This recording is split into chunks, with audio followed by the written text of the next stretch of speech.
So, Outside is finally out. And I gotta say, I was a little surprised when I went and picked up my cases. So, I got them delivered to me, and they look like this, with this red security tape, which is a bit different than usual. And of course, one other big difference that I haven't noticed was made in Japan. And it was kind of surprised me because I didn't realize that Flesh and Blood had gone global in terms of their printing. I, for whatever reason, continued to think that they were still shipping out of Belgium. It's not the case. I went online, did some digging, and of course, going global. So they've started printing in the US and Japan, as back as Crucible of War Unlimited, I'm pretty sure Welcome to Wraith and Ark as well. And then Tales of Aria was actually from the USA, which I didn't pick up on. And the reason I picked up on it, because there wasn't any huge difference between the products and what we get. But I gotta say, this being my first product from Japan, I'm really kind of disappointed. So you can see right there, before I even open it, I can get a finger down here along the side. There is a box missing, because I've already opened one, because I was curious about the quality of the card. But yeah, there is just a lot of space within the packaging of these boxes. In fact, you can sort of see indented. Even down here, there's already some indent damage, because obviously these are being shipped to Australia, then they've been shipped to me. So, there's a lot of wiggle room. Even if we take that out and just have the two down the bottom, there is a lot of wiggle room in this packaging, which I have not seen before. Usually they're quite tight, and they don't have room to shift. And then we go into the booster packs. So, other big surprise. The eco-friendly paper packaging was brought out with Everfest. Like most, probably just glanced at the details and never picked up on, where does it say it exactly? Yeah, here we are. Packs manufactured in Belgium will be the eco-friendly pack. So this is obviously back to being plastic, because this is from Japan. In fact, a lot of the boxes that I sort of looked through in my collection that obviously are from Japan and the USA will be plastic. So then that brings me to the other concerns. This is a Japanese plastic booster, and if I push all the cards down, that's the card size, and then this is the top. So this is where it's been perforated, so sealed, so where the cards can't move. But this whole space right here is just able for the cards to move back and forth. And that has definitely led to some issues. I have visible whiting on a lot of my cards and bent edges. I mean, yeah, they shift around a lot in these packs. The last change, which, we'll crack this open and see if we can pick up on it. The way they appear to be guillotined or cut seems to be quite impactful. So rather than using a horizontal motion, it appears that these cards have gotten a vertical motion. In fact, I don't know, let's see, can you see? Yeah, you see how this is risen around the edge here? That's where the guillotine has come downwards rather than slicing. So it's pushed down on this side and caused the horrible edging. You can sort of see how it's highlighted. Ooh, if I get the right angle. And you can tell easily if you just run your hands along the edge. One side is now really smooth, it doesn't feel like an edge, and then the other side is really textured, noticeable, because the edging is horrendous. And there is actually on some of the standard cards as well. I was going to say, I pulled two legendaries out of the first box, Rainbow and Cold Foil, both fan braces too, which that's actually another thing I noticed. So, back of the pack for Japan, it's always a bobble with the Cold Foil, so it's always double backside rather than obviously the double side token cards.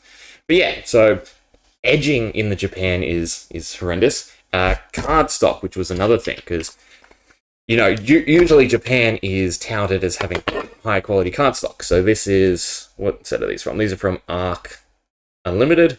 So I believe Ark was still made in Belgium. I mean, I can tell really easily because the wax finish on these cards, so the glossiness, if I can get the light on it, well, you can sort of see there Ooh, and there, the smoothness. And if we take one of the token cards, we do the same thing. It's a bit more grainy. Yeah. So the wax they're using is different, which is, again, I can tell easily because I'm actually allergic to a lot of plant products. Not severely, just minorly. So handling Flesh and Blood cards for a while, my fingers start to swell and get a bit tingly. And there is no issue with the Japanese versions because obviously the wax coating is different. So coating's different, the cutting's different, the card stock is noticeably thinner, to be frank.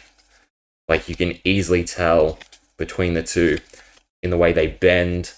Don't really want to do the fork lightning, but anyway, it's a lot easier to bend a Japanese card, which is really disappointed because I don't really want to open the Japanese products if that's the case. Anyway, we might as well continue looking through, see what we've got, see if there's any visible whiting or edge damage.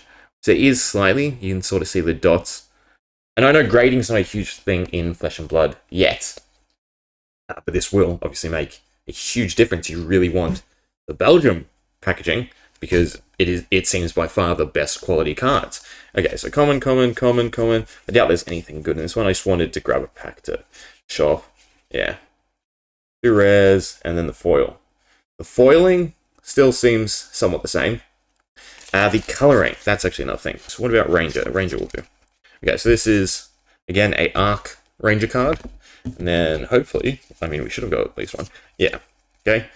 So if you look at the green slightly, maybe a bit closer, that. Can you sort of see a difference? It appears the Japanese one kind of looks washed out, to be honest. Like, the green is slightly lighter and not as vibrant. Overall, I gotta say I'm kind of disappointed because I think I got 4 cases so far, and they're all Japanese, and I don't want to order more. Heck, I don't really want to open more because I don't like the cards, the card stock, or the fact that a decent handful of them are damaged. Is there any more with significant edging? This one I can feel has really bad cutting. On this side, see if we can get it so you can see it out. Maybe if I indent on my hand, no. Just this whole back edge is just pushed in. So again, the guillotine has to be coming this way and folding the edges down rather than cutting that way and making it smooth. Yeah.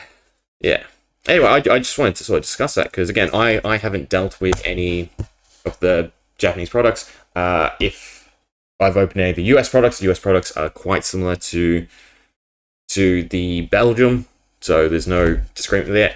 I don't like the fact. I understand, obviously, not every manufacturing plant has the ability to do the eco-friendly packs. And I'm not like an eco-warrior or anything, but I like the feel of paper. They're just a lot easier to burn through. Opening Japanese is horrible.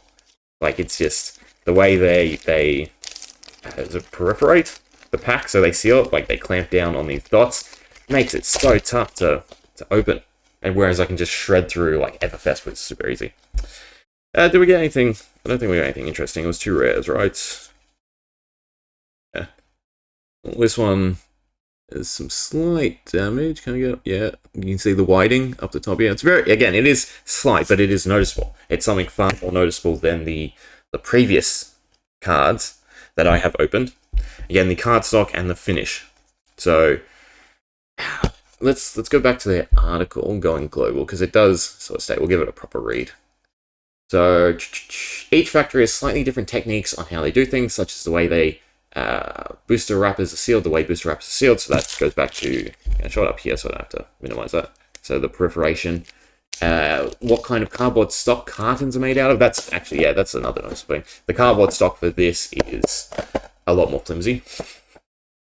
Like, it feels a lot cheaper. What else?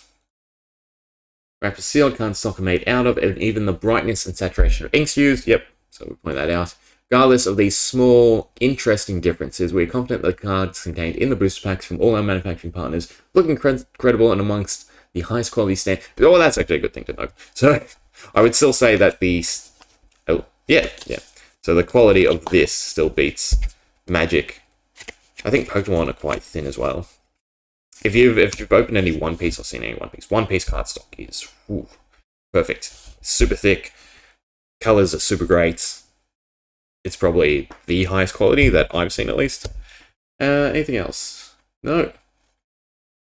Yeah, so I'm curious to see. I do have some Belgium boxes. I think so. I ordered from Rudy.